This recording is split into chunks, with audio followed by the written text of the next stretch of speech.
Happy to see everyone. We're in our deep dive on patience. 134 verses of instruction. The practice of patience is a practice of protecting the heart and mind. And it's a practice. It's a practice for working with the propensity to be bothered, as Pema would say, the disturbances that we experience in our minds and in our hearts. And it's not just your mind, my mind, separate minds. It's a stream, there's a collective consciousness. And for some of us, this is a very stirring time. The outer world, that phrase, churning the depths of samsara, I think you've brought it back in, Deborah. And I have been spending a lot of time on the cushion because I'm feeling the churn. And I have to digest. I need time to really hold and be with all that's being provoked, shall we say, in my mind stream, in my heart, in my body. So there's the personal experience, what we're all navigating day in and day out. And then there's the collective. And the collective is like supercharged right now. It's just, I'm not going to swear, but it's just some wild, you know what, ends in an IT. It's a lot. And there's some real suffering going on. The phrase that came to mind this morning when I was reflecting, and I'm going to just share a little bit and then hand it over to Deborah, who's going to teach us a practice for working with our feelings, compassionate presence to feelings from sustainable compassion training. And she'll guide us in that practice, and then we'll look at the text together. But this idea of call and response came in because I just feel like the world and the circumstances, particularly in our country right now, because it's a country of tremendous influence, is calling us, is calling forth. It's stirring us at the deepest part of our being. And we have to choose, what are we going to meet it with? Are we going to meet it with hatred and anger and fear and grief and despair? Yes, yes, yes, yes, yes. All of that may be being stirred. But we have a choice.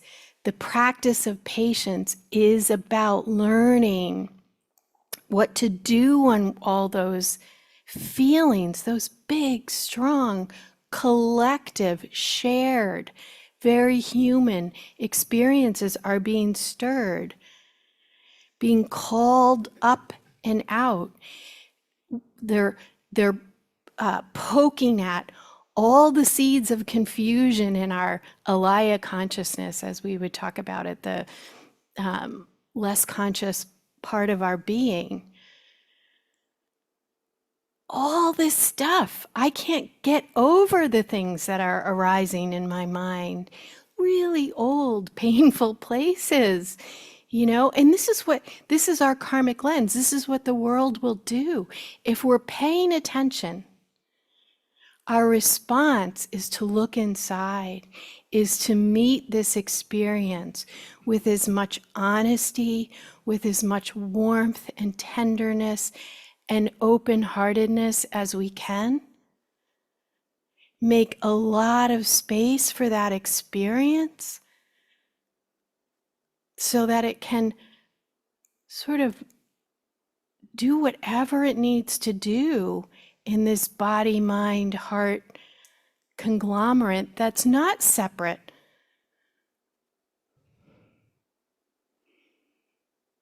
That's not isolated.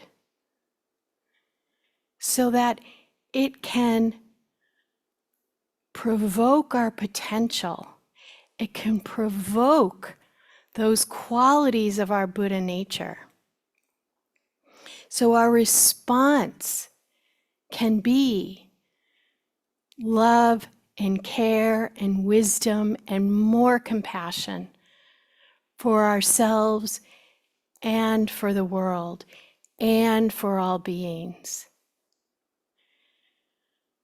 So this call and response, I remember years ago, now I can't remember how many years ago it was, but we all remember the George Floyd incident.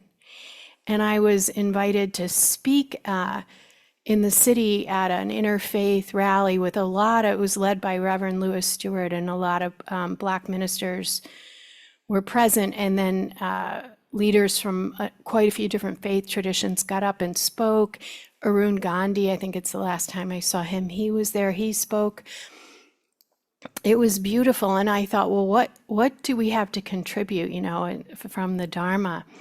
And what I realized and what I talked about was that when what happened to George Floyd happened, it was like an empowerment. And in the Tibetan Buddhist tradition, teachers give these, they do these ceremonies, these rituals where they're empowering us to do a particular practice. They're giving us permission from a lineage of blessings, from a lineage of wisdom to do a particular practice. But what they're really doing is they're empowering, and the practice empowers our Buddha nature, those qualities of boundless love, boundless compassion, clear seeing, what we call wisdom. They're empowering those qualities in us. And I felt like what happened to George Floyd was unbearable for me and for so many, unbearable to witness. And yet it was a call and response. It was an empowerment. It was saying, and how will you respond? What will you do? And we always have a choice. We can run with the perturbed, the propensity to be perturbed. We can turn on ourselves. We can turn on the world. We can project it out. We can project it in. We can numb it out.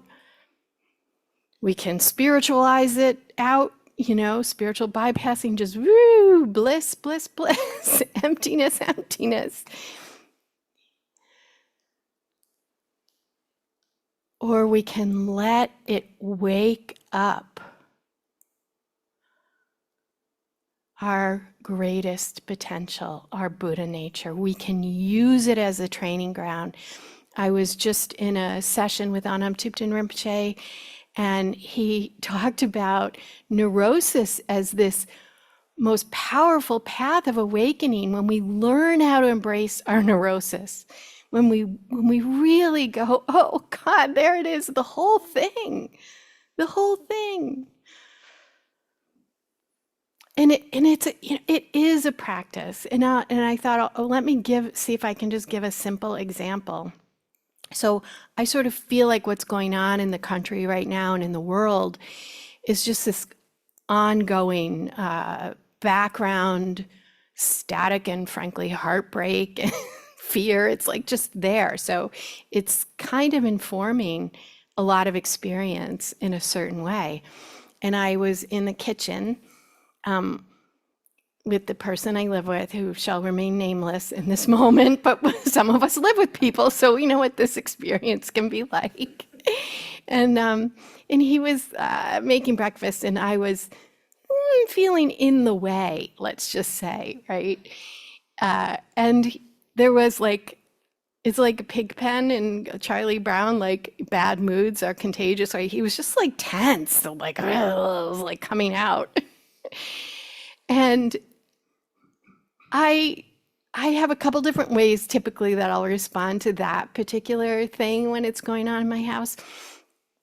And usually I just kind of ride with it because, like, oh, somebody's having a mood. It's not about me. But I noticed there was a subtle layer of like taking it personally, feeling, and that showed up by like, I felt like I needed to defend myself, felt like I needed to protect myself. And then I dropped, and this is all in my own mind in the kitchen, right? I just dropped a layer below that. And I felt something really heartbreaking, really old, a very young sort of dimension of my consciousness, my being, that had nothing to do with my person who was pigpenning, had zero. So I went to my cushion and I spent some time. I like let something really be present that was very old, that I didn't really realize was there. And this is really the practice of patience, to make space, to learn to work with, to connect with sort of the depth, and notice that the kind of common denominator is always love. It's always love. And there wasn't just sort of one experience. There were layers and layers. There were beliefs. But it was just to make space for that raw energy. So this practice of patience is to learn how to work with this quality of being perturbed. So this propensity to be bothered, as Pema would say. And I would say, I would encourage you to look at your propensity to project, because there's so much projection happening in the collective. Their fault, this way, that way, right, wrong, or so we either project it on ourselves, we're the bad ones, or we project it out there. It's like these are sort of the common, but the practice of patience is to make ourselves big enough to hold the whole thing, to not make an enemy, to not create a territory, to be radically, radically tender with our experience, to hold our shame, to hold our fear, to hold our terror, to hold our despair, to hold our rage, so that we don't project it out on the world, but so that we can show up. If there's injustice we can do something about, we step in, we're prepared, we can do it without hate in our heart, without ill will. We talked about this distinction between, anger's not necessarily quite the right word, but it's really this quality of ill will underneath. And the Bodhisattva knows this sort of warrior type being, this archetype that we're training in the path. The Bodhisattva understands the power of the heart. The heart puts out the biggest electromagnetic field, bigger than the brain does. And its practices of love and of compassion and of stillness, of being able to drop into the body, that create this radiant field of the heart. And that radiant field helps other people to connect and to do something that we call co-regulating. So when our heart is in what we call coherence, is open, is abiding in openness, in ease, in love, in care, in kindness, in tenderness, this sewa, when our heart is residing there, it helps the people that we're with who enter into our electromagnetic field to experience and to regulate their own hearts to that same energetic level. We cannot regulate to the chaos, to the hatred. These times that we are in have been prophesized in our tradition and in other traditions as a time where lifespans are shorter, there's more disease, there's more confusion, there's less harmony, on and on and on. This is why the teachers are saying we have to protect our minds and our hearts.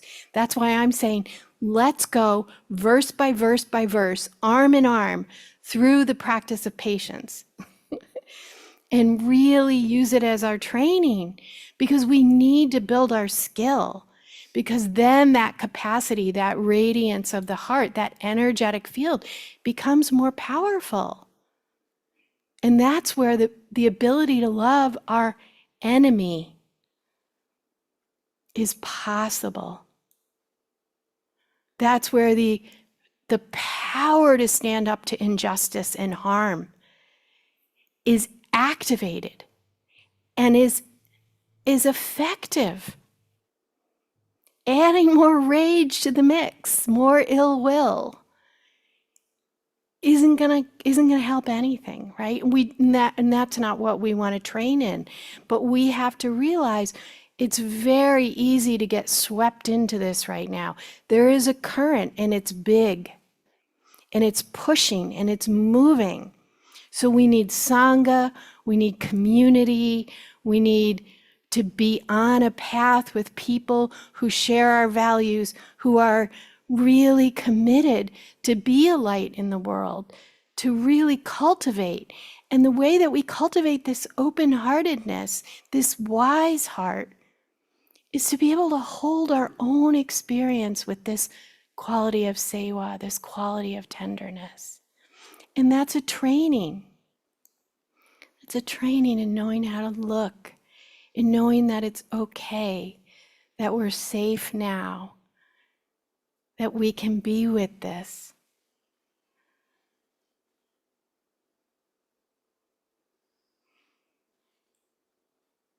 Am I making sense? Yeah. I just so want us to turn to the Dharma, that our response to be coming from here, the wisdom and our greatest potential. And we need to support each other for that to happen. We need to be in this together. And we need to kind of renew our commitment. It's like Pema's first title for this book on this training is No Time to Lose. I found myself texting a friend saying, like, if we don't do it now, when are we going to do it? When are we going to do it? We've got to do it now. So when you're taking in the harm that's occurring in the world, which is always occurring, but might feel especially strong and potent right now. When you're taking it in, take it in as an empowerment to your Buddha nature. Take it in as a call. Think about, how do I want to respond? How will I respond? What do I need to open to in my own psychosomatic being?